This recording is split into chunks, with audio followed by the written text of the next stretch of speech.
Thursday afternoon evening வந்து பால் கொழுக்கட்டை செய்யலான்னு சொல்லிட்டு அதுக்கான ப்ரிப்ரேஷன் வேலைகளை ஸ்டார்ட் பண்ணிட்டேன். உங்கள் ஊரில் உங்கள் குட்டீஸ்க்கெல்லாம் லீவ் விட்டாச்சா? பெங்களூரில் வந்து ஃப்ரைடேவோட ஸ்கூல் முடியுது. மோஸ்ட்லி எல்லா ஸ்கூலுமே அப்படி தான் இருக்கும். ஃப்ரைடேக்கு அப்புறம் வந்துட்டு 10 to 12 டேஸ் வந்து ஹாலிடேஸாக இருக்கும். நம்மளோட பிறந்த ஊர், புகுந்த வீடு இது எல்லாத்தையுமே விட்டுட்டு ரொம்ப தூரமாக இருக்கவங்களுக்கு கண்டிப்பாக இது ஃபீல் ஆகும். நான் வந்து தமிழ்நாட்டை தாண்டி வந்து பெங்களூரில் தான் இருக்கேன். இது ரொம்ப பெரிய தூரம்லாம் கிடையாது. இப்போ வந்து அப்படி தான் எல்லாமே மாறிடுச்சு. நினச்சா போகலாம், நினச்சா வரலாம். பட் ஒரு நாள் நைட் ஃபுல்லாக என்னோட ஜர்னி வந்து இருக்கும்.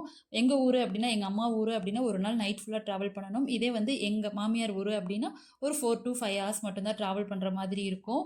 இதெல்லாம் வந்துட்டு ஒரு சில சமயம் நம்ம நினைக்கும் போது ரொம்ப ஃபீலிங்காக இருக்கும். நமக்கு காய்ச்சல், தலைவலி அந்த மாதிரி ஏதாவது வந்ததுன்னா நம்ம டேக் கேர் பண்ணுறதுக்கு ஆள் இருக்காது.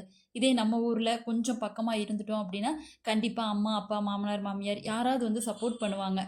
இங்கே அப்படிங்கிறபோது எல்லாத்தையும் நம்மளே தான் பார்த்துக்கணும். இங்கே வந்து அவங்களுக்கு ஈக்குவலாக நமக்கு யார் இருப்பாங்கன்னு பார்த்தீங்கன்னா நம்மளோட ஃப்ரெண்ட்ஸு தாங்க. இன்னொரு வீடியோவில் பார்க்கலாம். பாய்.